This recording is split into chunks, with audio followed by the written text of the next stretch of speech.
فرمایا جب بندہ اپنا حق نہیں لے سکتا نا، یہ بھی اس کے وجود میں غم پیدا کرتا ہے۔ ایک مرتبہ کوئی آپ کے پیسے کھا گیا، چلو آپ نے معاف کر دیا، لیکن ایک مرتبہ نہیں، کوئی زبردستی آپ سے آپ کا موبائل چھین کے جائے، آپ کے پیسے چھین کے جائے، بھلے وہ 100 روپے ہوں، تو آپ کو کیا ہوتا ہے؟ دکھ ہوتا ہے۔ امیر المومنین علی ابن ابی طالب، صلوات پڑھے مولا کی شان،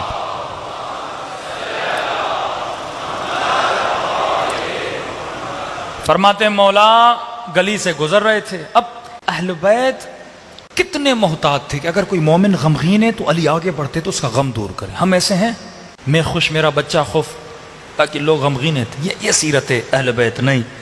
گلی سے گزر رہے ہیں، علی کی نگاہ ایک جوان پڑ پڑی، دیکھا سارے بچے کھیل رہے ہیں خوش، لیکن یہ غمگین ہے، چہرے پہ غم ہے۔ آگے بڑھے کا جوان ادھر آیا، کہا کیوں اتنا غمگین ہے؟ کہا میں یتیم ہوں۔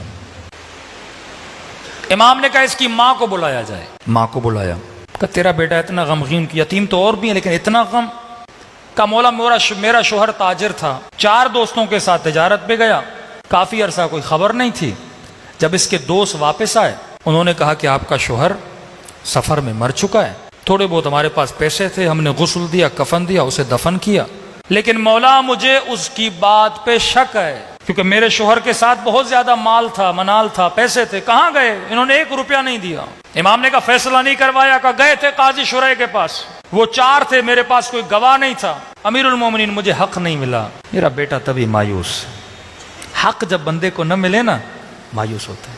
آج پاکستان میں مایوسی کیوں؟ عوام کو حق نہیں مل رہا، عدالتوں سے صحیح فیصلے نہیں آتے، چھاونیوں میں جا پولیس سے حق نہیں ملتا۔ جب لوگوں کو حق نہیں ملتا نا، ڈپریشن، انزائٹی، پورا معاشرہ ایک یأس اور نا امیدی اور غم کا شکار ہو جاتا ہے، قومیں تباہ ہو جاتی۔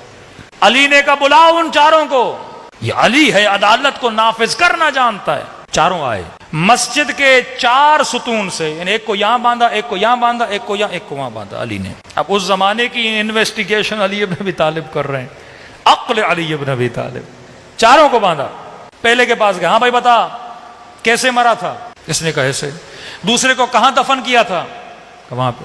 تیسرے سے پوچھا کہاں دفن کیا تھا؟ اس نے کوئی اور جگہ بتائی۔ چوتھے سے پوچھا، اس نے کچھ اور بتایا۔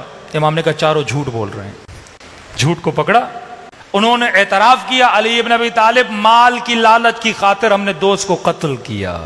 امام نے کہا ان پہ حد شرعی جاری کروں گا، اور اس خاتون کو اس کا حق واپس دلایا۔ تب جا کے اس جوان کے چہرے پہ خوشی آئی۔ آج ہم شیعہ غمگین ہیں کیونکہ حسین کو مارا گیا، سیدہ کے گھر کو آگ لگائی گئی۔ آج تک آل رسول کو حق نہیں ملا کیونکہ ان کے قاتلوں کی تعریفیں ہوتی ہیں۔ فرمایا خوشی کب ملے گی؟ یہ خوشی کا جب فرزند زہرا کا ظہور ہوگا، جب حق حقدار کو واپس ملے گا، تب مومنوں کے لیے خوشی کا دن ہوگا۔ لیکن فرمایا مومن جس کے دل میں خوف خدا ہے یہ بانشات رہتا ہے، کیونکہ کب موت آتی ہے کیا ہوتا ہے اس سے پرواہ نہیں ہوتی، یہ ڈرتا ہے تو اللہ سے ڈرتا ہے۔ اصل خوف جہنم کا خوف ہے، جہنم کی آگ کا خوف ہے۔ ایک روایت پڑھ رہا تھا، اس میں لکھا تھا کچھ اپنے، غیروں کی بات نہیں کر رہا، کچھ بے عمل شیعہ 300 سال عالم برزخ میں جلتے رہیں گے۔ 300 سال، 300 سال کے بعد خدا اہل بیت کو اجازت دے گا کہ اب اس کی شفاعت کر سکتے ہو۔ شفاعت تو ہونی ہے نا، لیکن کتنے سال بعد؟